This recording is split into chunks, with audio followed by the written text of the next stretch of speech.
a high school volleyball team in California is at the center of a lawsuit over a transgender teammate.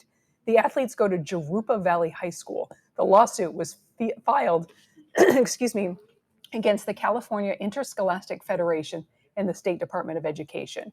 It states the girls' religious beliefs and their right to privacy were violated when they were forced to share a locker with a biological male.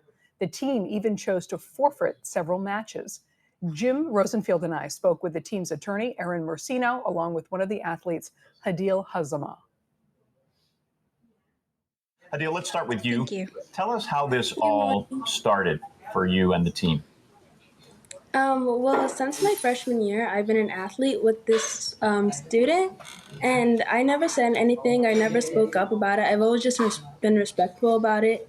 But as time grew, I realized, I'm not okay with this. My religious beliefs aren't okay with this, and I think I need to speak up to do what's right, not only just for me, but the girls who feel uncomfortable in the locker room, who've come to me and said they don't support it, and just all girls in general, all athletes and all females. You know, kudos to you for speaking up if you did not feel comfortable. To be clear, and if you can help shed some light for our viewers, is it about the bathroom sharing, or is it the fact that a transgender person is playing on the team? And this has been going on for years. It's just that transgenders have a biological advantage, and also because of the restroom sharing. I've always had that, both. Did the school offer any alternatives in terms of the locker room situation or no? All they said was, if you feel uncomfortable, you can come change in the office.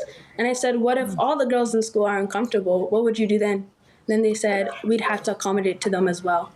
Isn't that interesting? They wouldn't have the transgender student change in the office, that they would have all of you change in the office? Was that ever brought up? Yeah, that was my question. Yeah, I was like, all of these girls have to be accommodated to for one person, and I just don't feel like our rights are being protected as we should be, because it's a girls' locker room. Mm-hmm. Why the choice to forfeit the games as opposed to speaking out in a different way? What did that say, and why specifically forfeit the games? I think it just makes a statement that I'm not okay with this, and I want to play with a girls' team because that's the team that I joined. It's not a co-ed team. It's a women's team, and I just feel like I should be on a women's team with all women. What's been the reaction from the community, Hadil?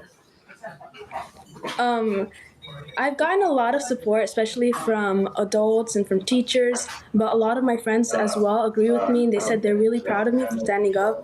But then there's also that other side that will give you dirty looks when you're walking the hallways, and I've even got barked at walking to class, which I think was funny, but there's always going to be two ends of the story, and I just feel like their hate is because they don't understand what I'm doing.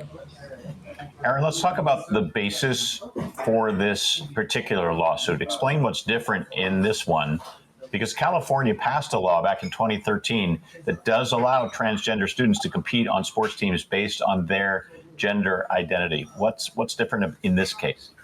Sure. So we believe that California's law conflicts with Title IX, which was passed in 1972, which was really instrumental in allowing women to succeed in sports in their own categories. And we've seen just the amazing benefits that we've reaped as a society from Title IX. All of the female CEOs who were successful in women's sports growing up, just all of the wonderful things that it's done for women to really have an equal playing field in the game of life. But here in this lawsuit, we bring a Title IX claim. Not only was Hadil and her teammates treated as really less than the individual who's a biological male, but they also were in very uncomfortable situations. They made very serious concerns to the school about inappropriate touching that had been going on, and there was just no real response from the school at all. So the school has put these children in a very difficult situation. So we have a Title IX claim, we have the free exercise of religion claim, which Hadil has very high standards for modesty. She has sincerely held religious beliefs that don't allow her to undress in front of a male in the locker room. We know that Title IX and its implementing regulations allow for sex segregated spaces for women so they can enjoy privacy and really enjoy the fullness of competing in sports without having to change in a locker room with a biological male. So there's a number of different claims that we bring in this lawsuit, but those are the main two claims. And I think that it's really important that her constitutional rights, her First Amendment right to free exercise of religion, it's the first clause in the First Amendment, that it's very important and it should be respected. And she shouldn't be relegated to a different bathroom because there is someone on her team who is a biological male. And what about the school? I mean, what have they done to ameliorate the situation, to in some way try to figure out a peaceful resolution? Have they done anything? And this question is both for Hadil and for Aaron.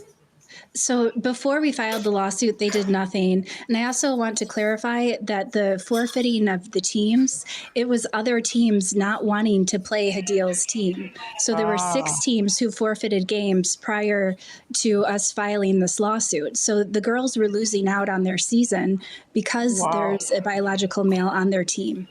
And I'll let Hadil take it from there.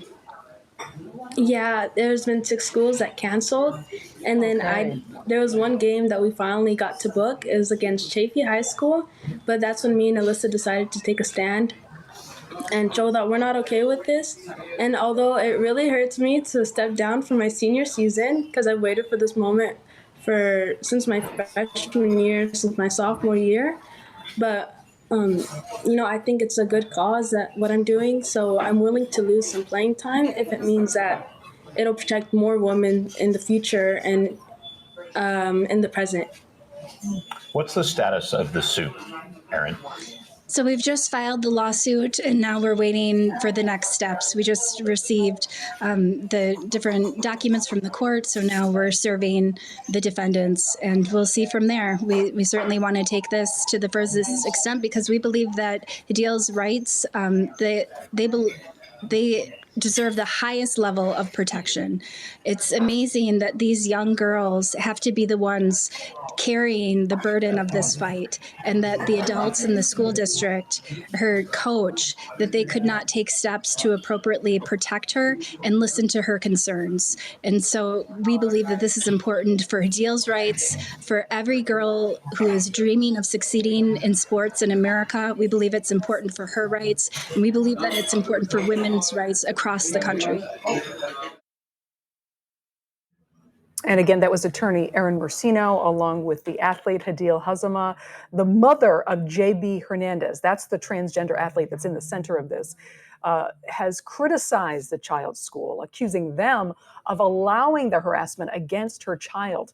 Jurupa Valley did issue a statement saying it was the other schools and not Jurupa that forfeited the matches. The school added, as a public school district in California, JUSD is compelled to follow the law, which protects students from discrimination based on gender identity and requires that students be permitted to participate on athletic teams that are consistent with their gender identity. So both sides are blaming the school. And as I see it, I sort of blame the school too, because I don't think they did really enough.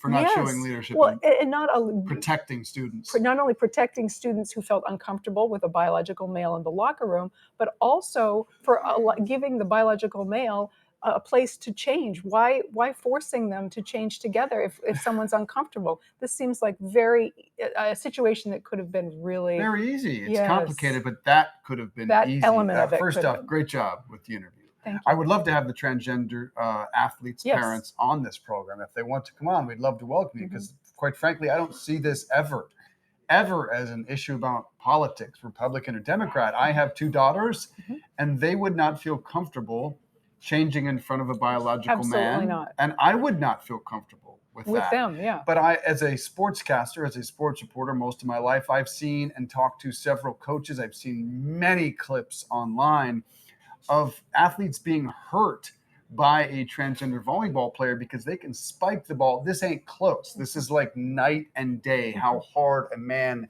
can spike. And I'm not being sexist here. This is science. Right. We can hit the ball at an entirely different level, which is not safe for young girls. Some were getting bloodied and saying, I just can't be a part of this match. Well, you wonder if you're a transgender athlete, whether you personally feel like you're cheating in a way because you have maybe a natural proclivity to be stronger, faster, and how do you feel about the actual sportsmanship of what you're doing? That would be a question I'd love to pose. Yeah, if they'd love to come on, we would love to have you here. We will let you speak your mind. We just want to have an honest discussion about this.